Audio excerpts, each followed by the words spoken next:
他提前做好了准备工作，对这位导演和剧本都有了大致的了解。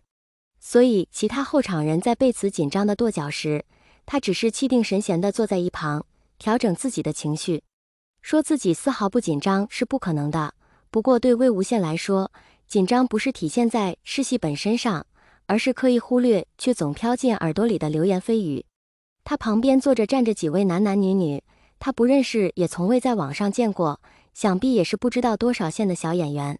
此时他们正在一旁抱团聊八卦，他和蓝湛的事情自然是不可能逃过吃瓜群众的目标。好巧不巧，里面有个女演员，正好是蓝忘机的粉丝，并且还不是知科研的白嫖粉丝，而是实打实追星真情实感流泪的铁粉。他听到有人问那女生：“哎，我听说你家房子塌了，真的假的呀？”女生翻了个白眼，哼了一声：“听说什么呀？听说，你幸灾乐祸就直说。哎呀，我这不是照顾你的感受吗？”虽然他微博都发了，不过我还是不太相信，之前一点苗头都没有，怎么说恋爱就恋爱？你一个粉丝都不觉得不对吗？我的天呐，姐姐，你第一天进娱乐圈吗？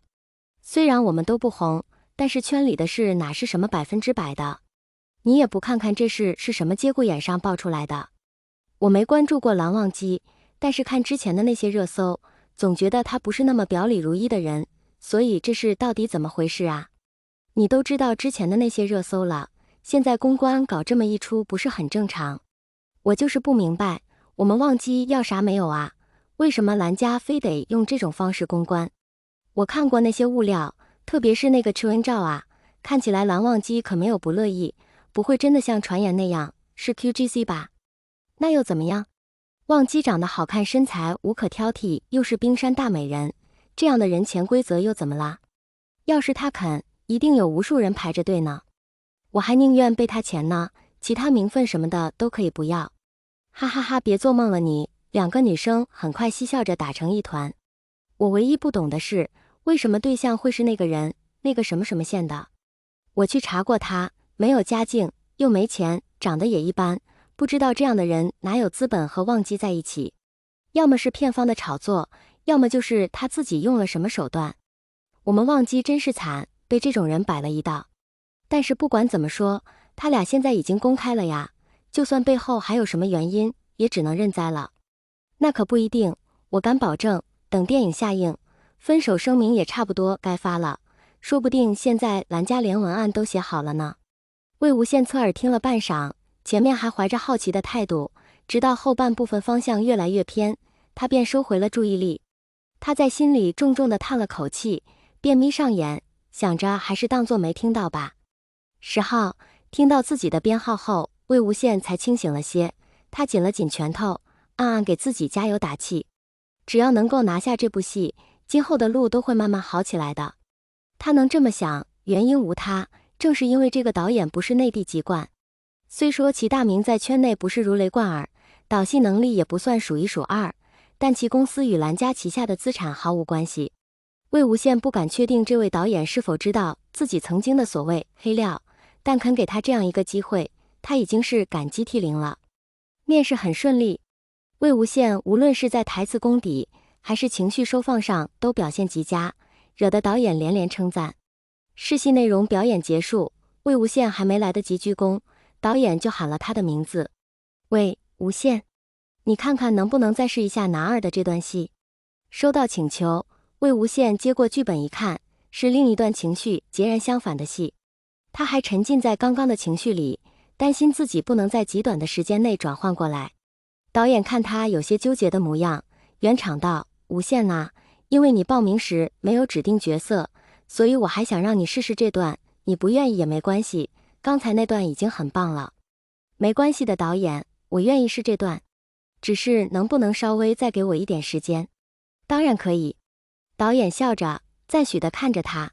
最后的结果有些出乎意料，他被导演直接填入候选人名单不说，还被告知若是对男二这个角色感兴趣，也可以选择这个。魏无羡有些受宠若惊，这还是1年来第一次有人让他选角色。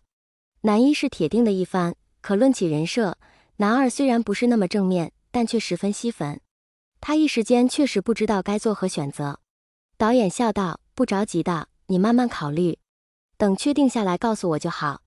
不过还是不能拖太久了，毕竟剧组进度不能拖着，再过半个月也该开机了。”好的，导演。魏无羡重重鞠了一躬，谢谢您给我这个机会，我会慎重考虑的。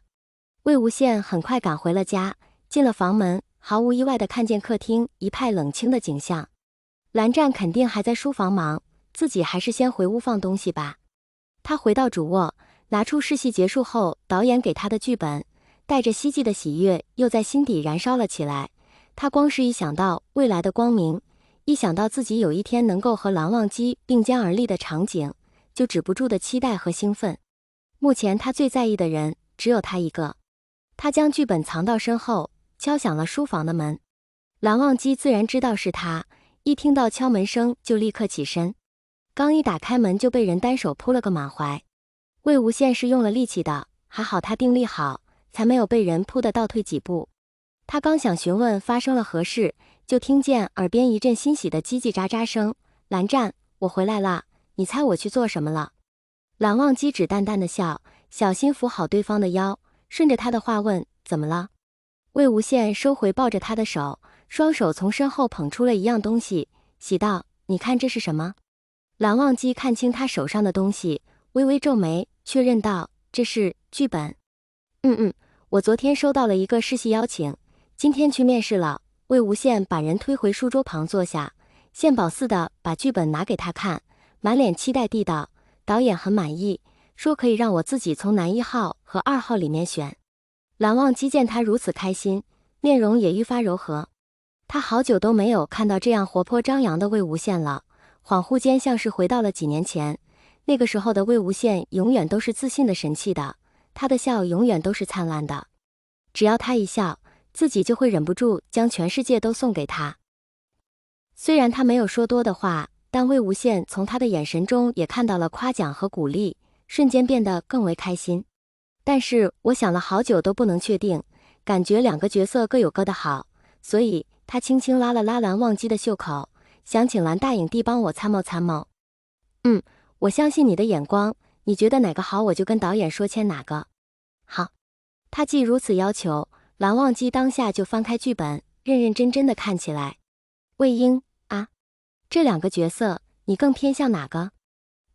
我嘛，确实是觉得差不多，不过真要说偏向的话，男二比男一难演一些，我更想演男二，但是男一的情感戏多一些，我又想磨练一下这方面。所以魏无羡嘻嘻笑道：“我听大影帝的。”他侧着身子，倚靠在书桌边上，一眨不眨地盯着那张无瑕的侧颜。他把接下来的流程都想好了，等角色确定下来，就请蓝湛帮他搭戏，自己演男生，蓝湛就搭女主角的戏。不管男一男二都和女主角有各自的感情线，无论如何总是能促进接触交流感情的。